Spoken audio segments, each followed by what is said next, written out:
स्वागत है आप सभी लोगों का हमारे YouTube channel Sarvjeet Yadav maths academy पे। और आज से हम एक नई चीज़ की शुरुआत करने जा रहे हैं अपने YouTube चैनल पे। इस YouTube चैनल पर आप लोगों के लिए लॉजिकल मैथ्स या यूँ आप कहें कि रीजनिंग टाइप के क्वेश्चन, रीजनिंग बेस्ड क्वेश्चन जो होंगे वो आप लोगों को बढ़िया, उसका डिफ़िकल्टी लेवल भी ठीक ठाक होगा और आप आसानी से समझेंगे, आशा करता हूँ। और जो आज का हमने पहला क्वेश्चन चुना हुआ है उसका क्वेश्चन ये है कि the difference between the square of two consecutive integers is 40, 82, 35।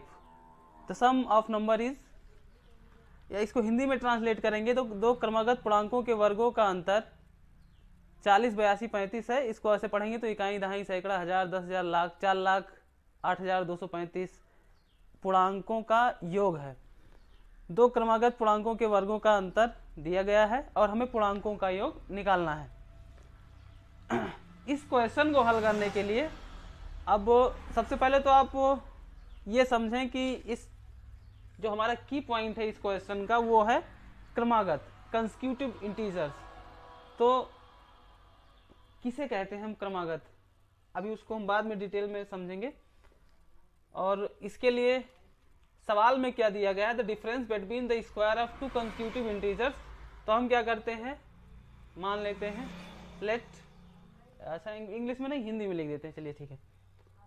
हल कैसे करेंगे इसको हम, माना दो पूर्णांक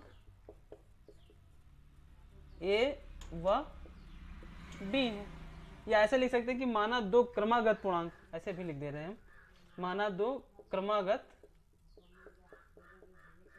पूर्णांक ये व बी है।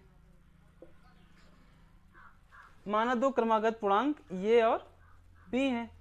अब अगर इसमें कह रहा है कि दो पूर्णांकों के वर्गों का अंतर, इनके वर्गों का अंतर मीन्स जो पहला पूर्णांक है उसका स्क्वायर और जो दूसरा पूर्णांक है उसका स्क्वायर, और इन दोनों का डिफरेंस, पहले का स्क्वायर माइनस दूसरे का स्क्वायर, मतलब एक पूर्णांक का स्क्वायर माइनस दूसरे का पूर्णांक का स्क्वायर। ये दिया गया है 4,08,235। आई होप इतना आप लोगों को समझ में आ गया होगा। तो अब चूंकि ये वेल नोन को है, ये सर्वसमिका होती है, आइडेंटिटीज होती हैं कि A square minus B square means, ये square minus B square means क्या होता है, ये फार्मूला है, आप इसको आइडेंटिटी बोलते हैं, हिंदी में सर्वसमिका कहते हैं। तो ये स्क्वायर माइनस बी स्क्वायर ये होता है a minus b into a plus b. तो ये हो जाएगा ये minus b into a plus b is equals to 4,08,235। अब इतना समझ में आ गया होगा। इसको इतने पे रोक के हम लोग थोड़ा सा बात कर लेते हैं कंसेक्यूटिव इंटीजर्स, या कंसेक्यूटिव नंबर्स बोलते हैं, क्रमागत पूर्णांक। Since the difference between consecutive numbers, अब ये थोड़ा ज़्यादा अंग्रेजी हो जाएगा, जो दो कंसेक्यूटिव नंबर्स यानी कि जो दो क्रमागत संख्याएं होती हैं उनका जो अंतर होता है वो एक होता है।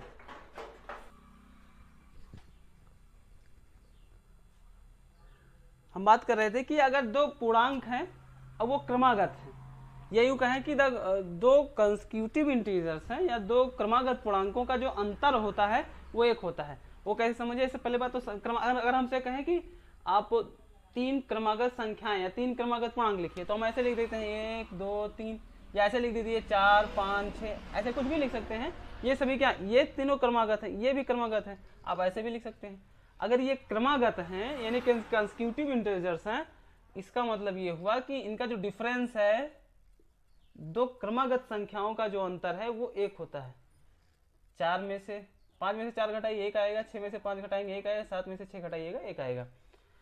तो इतना समझ में आ गया होगा कि दो क्रमागत संख्याओं का अंतर एक होता है। The difference between two consecutive integers is 1।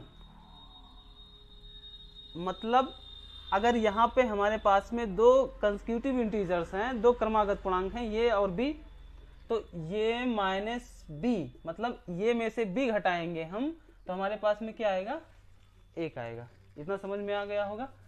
तो अब चूंकि दो क्रमागत पूर्णांकों का अंतर 1 होता है। It means a minus b equals to 1। अब a माइनस बी का मान इसमें रख देंगे, तो a माइनस बी का मान रखने पर क्या होगा कि यहाँ पे हो जाएगा 1 और यहाँ हो जाएगा इंटू a प्लस बी बराबर 4,08,235। ये समझ में आ गया होगा। तो अब 1 का मल्टीप्लाई करेंगे तो वही आएगा। तो यहाँ पे हमारे पास में आ गया a प्लस बी बराबर 40, 82 और 35। मतलब ये क्या है, ये प्लस बी है। ये प्लस बी मीन्स क्रमागत पूर्णांकों का योग। तो कौन सा ऑप्शन हमारा सही होगा, तो 40, 82, 35, ये हमारा ऑप्शन डी सही होगा।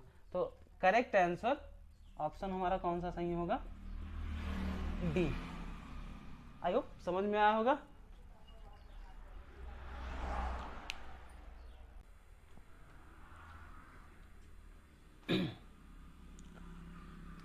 और ये इसी का जो हमारा दूसरा क्वेश्चन है कि which of the following 7 digit numbers cannot be a perfect square, cannot be perfect square, ये सी लिखा हुआ है, cannot be perfect square, या ऐसे कहें कि निम्न 7 अंकों की कौन सी संख्या पूर्ण वर्ग नहीं हो सकती है।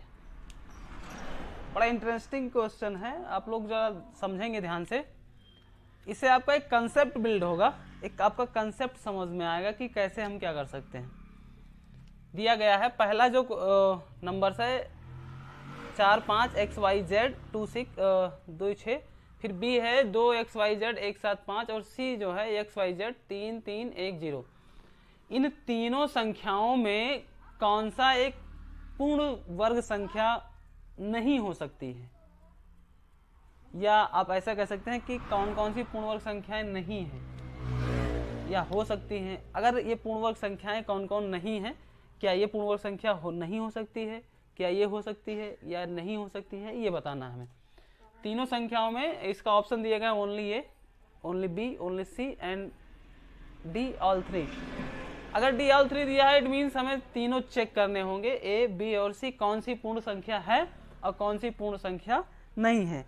इसको चेक करने से पहले एक थोड़ा सा कॉन्सेप्ट ये सीखते हैं कि आप ध्यान से अगर देखें तो 1 का स्क्वायर करिए तो क्या आएगा 1, 2 का स्क्वायर करेंगे तो 4, 3 का स्क्वायर करेंगे तो 9 और 4 का स्क्वायर करेंगे तो 16, 5 का स्क्वायर करेंगे तो 25 और 6 का स्क्वायर करेंगे तो 7 का स्क्वायर करेंगे 49, 8 का स्क्वायर करेंगे 64, 9 का स्क्वायर करेंगे 81 और फिर 10 का स्क्वायर करेंगे तो क्या आएगा 100।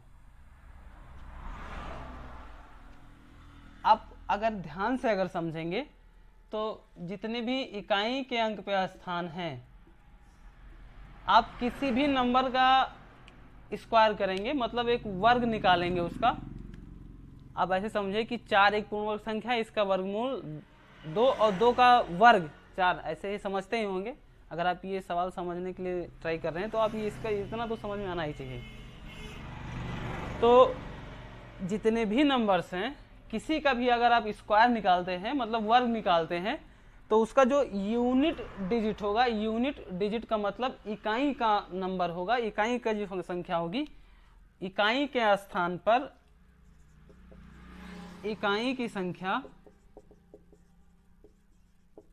या तो 0 होगी या तो 1 होगा या फिर 4 या फिर 5 और या फिर 6 या फिर 9 होगा।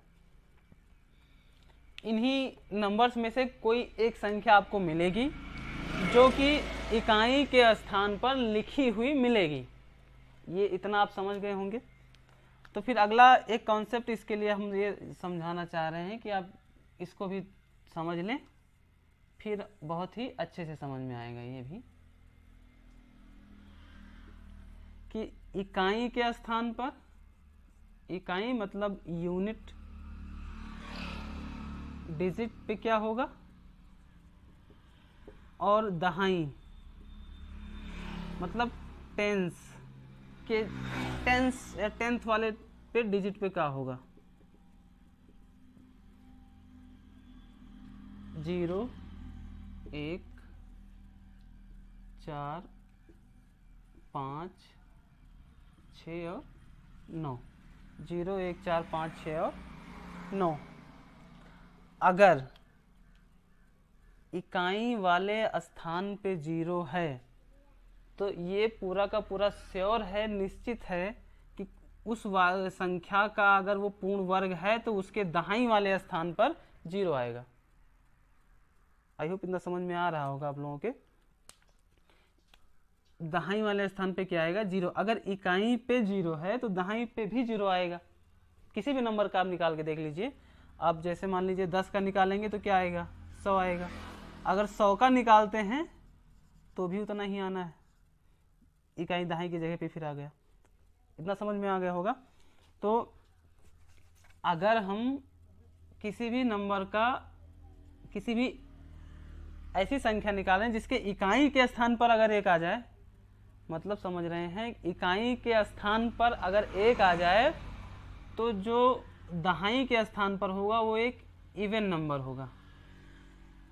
इवन का मतलब होगा सम संख्या होगी वो। अगर 4 है तो भी इवन नंबर होगा दाहिने वाले स्थान पर। 5 है, किसी भी नंबर का अगर 5 यूनिट डिजिट है, मतलब देखें यहाँ पे यूनिट डिजिट पे क्या है? 5 है, तो इसका आगे वाला नंबर क्या है? 2 है। अब ये सिर्फ 5 के ही लिए नहीं है, 5 का स्क्वायर करेंगे तो 25 आएगा। आप 25 का स्क्वायर भी निकालिए, 625, 25 625 आएगा। वहाँ पे भी 2 आएगा दाहिने के स्थान पे। 625 का भी स्क्वायर निकालेंगे तो वहाँ पे भी आपके दाहिने का जो नंबर होगा वो 2 आएगा। समझ में आया इतना? अगर 6 है तो 6 पे क्या आएगा? दाहिने वाला जो नंबर होगा वो ऑड होगा। ऑड का मतलब विषम संख्या होगी। और 9 अगर है तो फिर तो भी इवन आएगा। आप चेक कर सकते हैं। अगर आप कहें कि 9 यूनिट डिजिट 9 है तो सम संख्या कौन सी होगी? अब इसमें से यूनिट डिजिट पे क्या है? अगर यूनिट डिजिट 1 है तो टेंस पे क्या होगा? मतलब अगर इकाई का अंक 9 है तो दाहिने के स्थान पे क्या होगा? तो देखो यहाँ पे इकाई पे 9 है तो दाहिने पे क्या है? 4 है। अगर कहीं पे 6 है इकाई के स्थान पर तो दाहिने के स्थान पे क्या आएगा? विषम संख्या आनी चाहिए। 6 है और इसके आगे 3 विषम संख्या है। ऐसा ही कॉन्सेप्ट है ये। अब इतने ही नंबर पे 10 तक ही नहीं, ये सभी नंबरों पे लागू होता है। तो आई होप इतना समझ में आ गया होगा आप लोगों को। अब हम चेक करते हैं कि कौन सी ऐसी संख्या है जो कि पूर्ण वर्ग नहीं है और कौन सी पूर्ण वर्ग है। तो यहाँ पे जो ऑप्शन ए है हमारा, जो ऑप्शन ए है 4 5 x y z 2 6, ध्यान से अगर आप समझें तो यहाँ पे इकाई के स्थान पे क्या है? 6 है। अगर इकाई के स्थान पे 6 है तो वहां पे दाहिने के स्थान पे क्या होना चाहिए? एक विषम संख्या होनी चाहिए, तो पूर्ण वर्ग संख्या होगी। और यहाँ पे दाहिने के स्थान पे क्या है? एक संख्या है 2 जो कि सम संख्या है, इसलिए ये पूर्ण वर्ग नहीं है। बात समझ में आ गया होगा।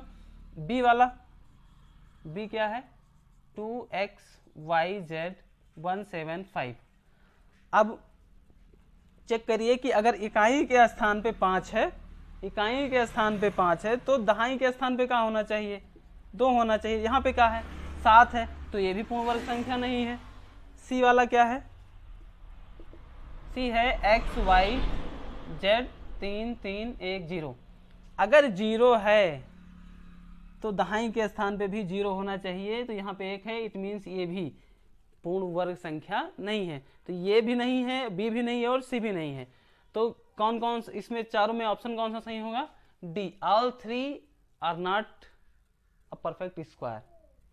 All 3 numbers are not perfect square. So I hope आप लोगों को समझ में आ गया होगा। और अगर आपको अच्छे से समझ में आया है, अब ये क्वेश्चन देखने के बाद में अगर आपको अच्छे से समझ में आ गया होगा तो मैं ये आपको बता भी दूँ कि ये कौन सा क्वेश्चन है, कहाँ से लिया गया है। ये CSIR नेट मैथमेटिक्स 2019 के पेपर का क्वेश्चन है, जो कि जनरल एप्टीट्यूड का क्वेश्चन है। आई होप समझ में आ गया होगा। मैंने रिवील भी कर दिया, ये बता भी दिया आप लोगों को कि कैसा क्वेश्चन है, कहाँ से आया गया है। आप मान के चलें कि अगर आपको ये समझ में आ गया हो तो आप नेट के क्वेश्चंस को आसानी से समझ सकते हैं। थैंक यू और बहुत बहुत धन्यवाद पूरा वीडियो देखने के लिए। आप ऐसे ही इस वीडियो को देखने के बाद में एक काम करें, हमारे चैनल को सब्सक्राइब करें, लाइक कर दें।